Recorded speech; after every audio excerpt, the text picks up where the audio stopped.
EBS के tag word पे की बात करेंगे।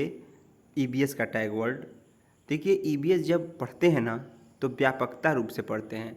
व्यापकता का अर्थ है बेटा कि वो पूरे ढंग से, पूरे प्रक्रिया के द्वारा उसको पढ़ना चाहिए। जिससे पर्यावरण हमें क्या बताता है, यही बताता है ना, परिधन आवरण से मिलकर बना है, उसे पर्यावरण कहते हैं।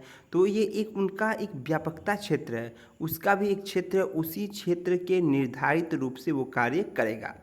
प्रोत्साहन, भाई कोई भी हो, या व्यक्ति हो, या बालक हो, या छात्र हो, उसको जब तक प्रोत्साहित नहीं करेंगे पेड़ पौधों के बारे में, वो तब तक पेड़ पौधा नहीं लगाएगा और ना ही वो ईबीएस के बारे में जानकारी प्राप्त कर पाएगा। इसीलिए बीच बीच में उसे प्रोत्साहित करना, उसे पेड़ पौधों के बारे में जानकारी देना, उसे नदी तालाब के बारे में जानकारी देना, उसे पत्तों के बारे में जानकारी देना, देकर उसे प्रोत्साहित करना बहुत ज़रूरी है कि तुम कर सकते हो, तुम इसके लिए बने हो। विस्तार रूप से, भाई कोई भी चीज़ हो ना, उससे विस्तार रूप से बताइए कि पेड़ पौधे क्यों ज़रूरी है। तो पेड़ पौधे ऑक्सीजन के लिए ज़रूरी है। उससे क्या होगा, उसकी पत्तियों से जो है जानवर पत्तियां का लाभ उठाएंगे, उसके तनों से या उसकी शाखाओं से अनेक प्रकार की दवा बन सकती है, उस लकड़ियों से अनेक प्रकार का सामान बन सकता है। जब उसको विस्तार रूप से समझाएंगे तब वह पर्यावरण को बचाने का प्रयास करेगा। अवलोकन, भाई अवलोक करना बहुत ज़रूरी है हर चीज़ का। आज देखिए कहीं ना कहीं पहले से बारिश कम हो रही है, तो इससे हमें अवलोकन से पता ये चला कि अब हम पेड़ पौधे नहीं लगाएंगे तो एक समय ये आ जाएगा कि बारिश नामात्र की तरफ होगा।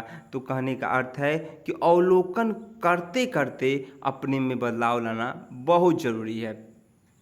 अन्वेषण, भाई अब ये क्या है, पर्यावरण क्या है, हमें कहीं ना कहीं पर्यावरण एक शिक्षा दे रही है, अन्वेषित रूप से कर रही है, प्रेषित कर रही है कि हम जागरूक होकर पर्यावरण को सुरक्षित करें। पर्यावरण संरक्षण अधिनियम 1986 में आया था और इस अधिनियम ने बताया था कि हमें प्रगति से छेड़छाड़ नहीं करना है, अन्वेषण रूप से उसे बचा के सुरक्षित करके चलना है।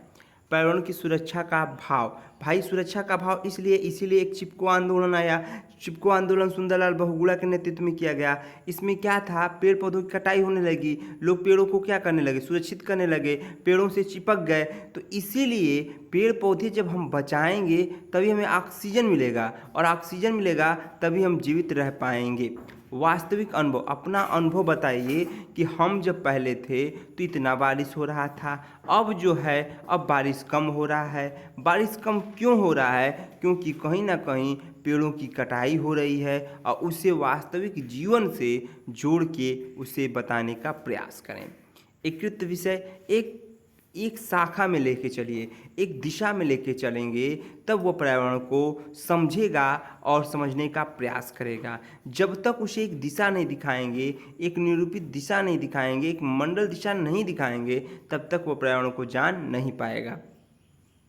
खोजने एवं सीखने का अवसर, भाई कोई बालक है उसे सीखने का अवसर दीजिए ना। जब तक वो बालक सीखेगा नहीं, तब तक खोजेगा नहीं, तब तक जागरूक नहीं होगा, तब तक आगे बढ़ेगा नहीं।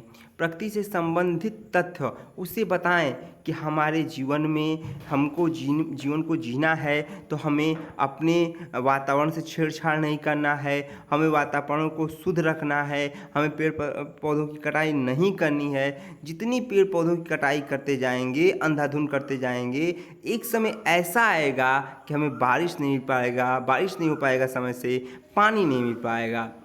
कार्य करना, भाई कार्य करना बहुत ज़रूरी है। हमें आज ही से हम सोच लें कि हमें पर्यावरण को बचाना है, तो उसको बचाने के लिए हमें कार्य करना पड़ेगा। आप एक पौधा लगाते हैं तो उस पर कार्य करते हैं ना, एक फोकस करते हैं ना कि हमको ऐसे करेंगे तो ये पौधे का क्या होगा, विकास होगा। प्रजातांत्रिक विस्तार, भाई प्रजातांत्रिक भी होना चाहिए, उसे एकदम स्वतंत्र होना चाहिए और विस्तार रूप से उसको बताना चाहिए। जब तक आपका अधिगम विस्तार नहीं होगा तब तक प्रजातांत्रिक विस्तार भी नहीं होगा। अधिगम विस्तार का अर्थ क्या होता है, जब बच्चा सीख लेता है, उसे जान लेता है, तो खुद ही खुद पेड़ पौधों को लगाना प्रारंभ कर देता है। छात्र की क्रियाशीलता, आप देखे होंगे जब छोटे छात्र थे हम लोग तो बहुत से पेड़ पौधे, बहुत से फूल लगाते थे, क्योंकि उसमें हम क्रियाशील थे। तो इसीलिए जब भी छात्र हो तो उसे क्रियाशीलता के रूप में उसे कार्य कराना चाहिए। समाज में अंतर क्रिया, भाई अंतः क्रिया, थोड़ा सा मिस्टेक हो गया। अंतः क्रिया का अर्थ क्या हो गया? जब हमें समाज में रहना है तो वातावरण के अनुरूप रहना है, और वातावरण कैसे अनुकूल रहेगा? तो वह पेड़ पौधों के द्वारा अनुकूल रहेगा। तो समाज और अंतःक्रिया और अनुरूप के अनुसार ही व्यक्ति आगे बढ़ता है। हस्तपरक अनुभव, जिस प्रकार से हमें अनुभव होगा, जिस प्रकार से हमें पेड़ पौधों की शाखाओं के बारे में अनुभव होगा, हर चीज़ों के बारे में अनुभव होगा, तभी हम जाके आगे बढ़ सकते हैं। परियोजना, हमें हमेशा प्रोजेक्ट बना के, योजना बना के चलना चाहिए कि आज हमने 5 पौधे लगाए तो हम आने वाले साल में 10 पौधे लगा सकते हैं, हम आने वाले साल में 12 पौधे लगा सकते हैं। जब यह योजना के अंतर्गत हम काम करते हैं प्यारे बच्चों, तो कहीं ना कहीं वो पर्यावरण को शुद्ध करता है और चारों तरफ को ढकता है और चारों तरफ का माहौल सही रखता है। बहुसंवेदन दृश्य श्रव्य सामग्री, दिखाकर सामग्री और सुना के सामग्री के द्वारा पर्यावरण को स्वच्छ किया जाए, पर्यावरण को साफ सुथरा रखा जाए। जब तक व्यक्ति देखेगा नहीं, जब तक व्यक्ति सुनेगा नहीं, तब तक वह विषय में जानकारी प्राप्त नहीं कर पाएगा।